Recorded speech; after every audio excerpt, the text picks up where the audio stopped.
องเราสี่คันให้มา4 คนใช่แล้วโอ้โห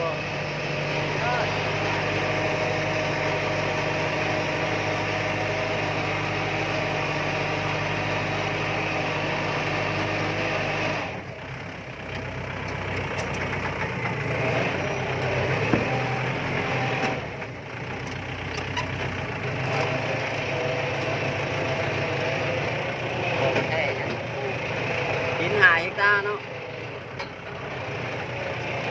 สิคำจะเมื่อเราในไม้4 คันกันละงานได้8 โมงเอ็ด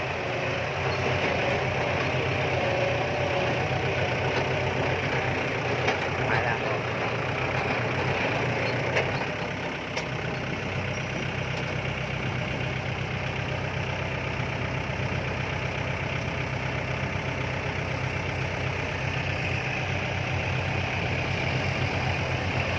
คักแรก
ยอดเนาะ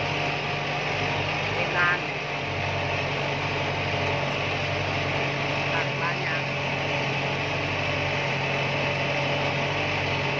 อย่างเดียว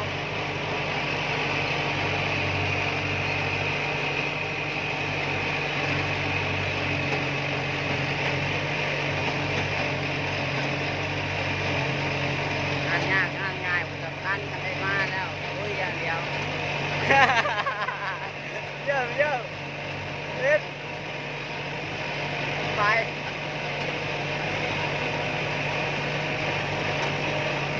ใหญ่เสียในงานขอไปเด้อกล้องสั่นพี่น้องเลยกลับมา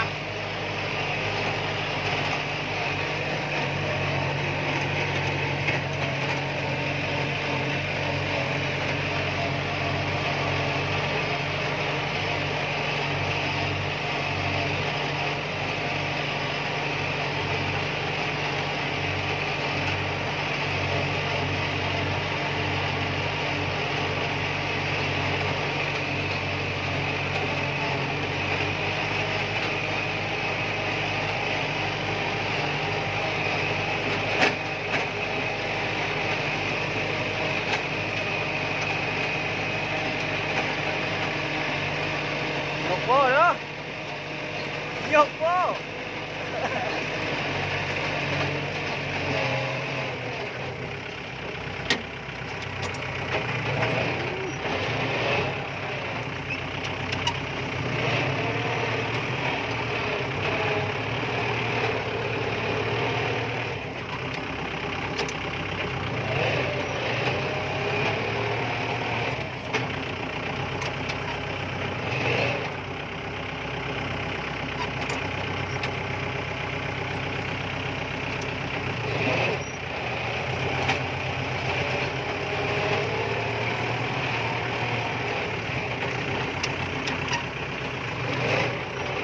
มาตะคามไม่ต้องเลยมาเนี่ย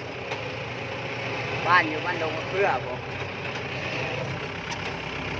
บอกให้มีงานเห็ดใจบ้านได้ก็ไปสายหลายคนเห็ดมือเดียวเห็นแล้ว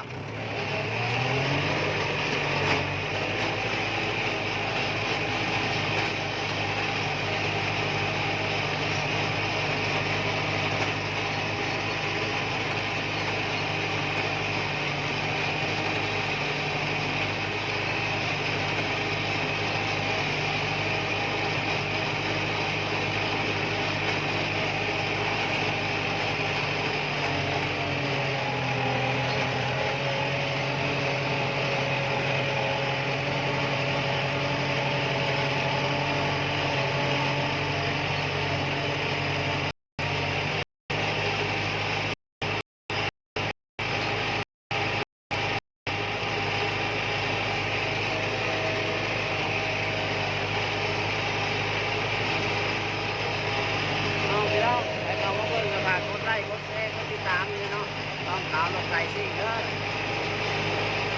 ขอจบคลิปนี้ก่อน